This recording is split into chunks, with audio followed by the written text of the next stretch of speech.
Welcome back. We're talking about living a life of your dreams. So let's take a step back for a second. Some people kind of go, I don't really even know what that looks like. So how do you start to even put those pieces of the puzzle in place? So that's part of why I created the Explore Your God-Sized Dream workshop. And when I talk about your God-sized dream, I just mean your highest vision for yourself, your ultimate life of joy, right? And so part of what we do in the workshop is I actually hold space for them, because part of what I've realized is that people won't do it on their own, right? Again, we let all those excuses go. So I've actually purposely created a dream tour. We're taking it throughout the United States, but we're actually doing a virtual one this weekend on Saturday morning from 8:30 to 12, where we actually hold space and we ask some of these questions and people get real about what is that ultimate dream life that I have as well. Because part of my job is to help them, what I do say, connect the threads.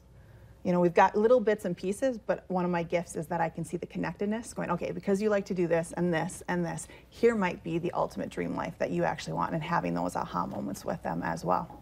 Once you get past the question of what are my excuses, what's the next question you should ask yourself? The next question is, where am I at today? Like, how close am I to my ultimate dream life? Getting real about here's where I'm at and here's my dream life, and how much of a gap is there? You know, some of us, there's a huge gap.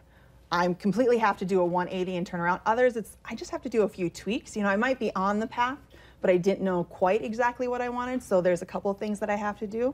So really getting clear about what that gap is for you, which then leads to the next question is, what can I do today to close that gap?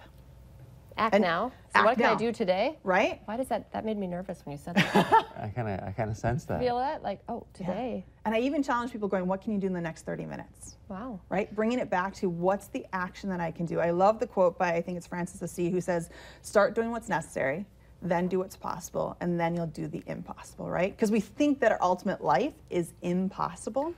But when we start with doing just what's necessary today, and that might be simply saying my dream out loud, or it might simply be asking somebody for their opinion on what could I do to make that life possible. Chris looks like he's got a question. Yeah, because something that I found that I actually enjoy is, like, I used to sort of live in that world of, okay, what's this big picture? And then as of late, I've been more like, you know what? I'm going to show up every day, give my best, and just trust that I'm going to end up where I'm supposed to end up. Correct, but I still think you need an ultimate, because it's kind of like if you go on a road trip. You know, if you and your wife and your daughter get in the car and you go, oh, we're going to go on a road trip, and then you just take off.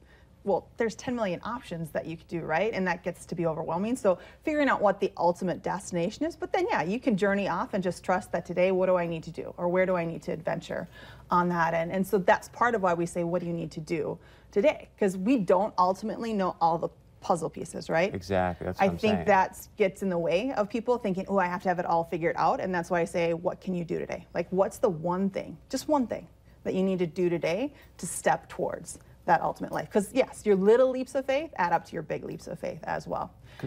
Oh, go ahead. Because like Ali, I always just say, hey, look, you know, everyone just sees me in the ring and the bright lights, but they don't see me what I'm doing before those bright lights are on. And there's a lot of work that goes into having those bright lights. Yeah, and I think that's part of what I get to work with our coaching clients on, and especially during the retreats, is helping them realize. And even, I know I was having this conversation just a couple of days ago with another entrepreneurial friend of mine, is people don't realize all the little decisions that you actually have to make, or all the excuses that we have to overcome and really let go of. And that's really the last question, is what do I need to let go of in order to step into my ultimate life of joy, right? You can sing the Frozen song. I know you guys were talking about it earlier this morning, right? But when you say let go, what do I need to let go of? Whether that's friends, whether it's excuses, whether it's beliefs, whether it's even letting go of what I thought was my dream and being willing to dream even higher or bigger on that end as well. Great stuff. What are you going to do today, Udo? I don't know. I'm going to take the day and not the 30 minutes. But I'm going to realize, yeah, I got to do something. On your website again? www.dawnkaiser.com, and if you go to /Dream Tour or /Dreamers Retreat, you'll find the workshops and the retreats there as well. So. Good stuff. Thank you very much. Thank you. All right, stay with us when we come back. Chef Randall is here to show us